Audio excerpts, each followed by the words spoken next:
हम लोग भगवान से हमेशा कुछ न कुछ मांगते रहते हैं। हमारे मांगने का कभी अंत नहीं होता। कई बार हमारी मांगी मुराद पूरी होती है तो कई बार ऐसा लगने लगता है कि प्रार्थना बेकार जा रही है।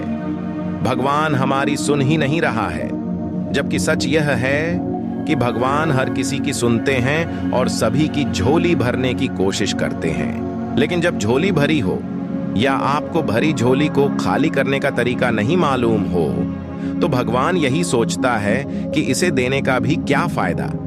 अगर आप वस्तुओं का उपयोग समुचित प्रकार से करेंगे तो निश्चित ही आपको आपकी मांगी गई चीज मिल जाएगी।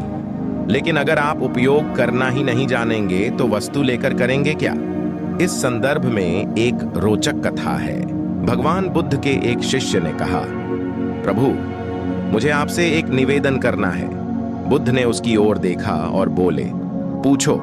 शिष्य ने कहा कि मेरे वस्त्र पुराने हो चुके हैं, अब ये पहनने लायक नहीं रहे, मुझे नए वस्त्र चाहिए। बुद्ध ने शिष्य के वस्त्रों की ओर देखा। वस्त्र सचमुच बिल्कुल पुराने हो चुके थे। बुद्ध ने दूसरे शिष्य से नए वस्त्र लाने के लिए कहा। कुछ दिनों बाद बुद्ध अपने उस शिष्य के निवास पर पहुंचे। कुछ देर बाद उन्होंने पूछा, तुम्हें और कुछ तो नहीं चाहिए? शिष्य ने कहा कि मैं इन वस्त्रों में बिल्कुल आराम से हूं, मुझे और कुछ नहीं चाहिए। अब बुद्ध और शिष्य का संवाद शुरू हुआ, जो इस प्रकार था। बुद्ध, अब जबकि तुम्हारे पास नए वस्त्र हैं तो तुमने पुराने वस्त्रों का क्या किया? शिष्य, मैं अब उसे ओढ़ता हूं। बुद्ध, ओढ़ने के पुराने वस्त्रों का क्या किया? शिष्य, जी मैंने उसे खिड़की पर लगा दिया है। बुद्ध, तो क्या तुमने पुराने पर्दे फेंक दिए? शिष्य, जी नहीं, मैंने उसके 4 टुकड़े किए। रसोई में उनका इस्तेमाल चूल्हे पर से गर्म पतीलों को उतारने के लिए करता हूं। बुद्ध, तो फिर रसोई के पुराने कपड़ों का क्या किया? शिष्य, अब मैं उन्हें रसोई साफ करने के लिए प्रयोग करूंगा। बुद्ध, तो रसोई के पुराने वस्त्रों का क्या किया? शिष्य, प्रभु, वह अब इतना तार तार हो चुका था कि उसका कुछ नहीं किया जा सकता था।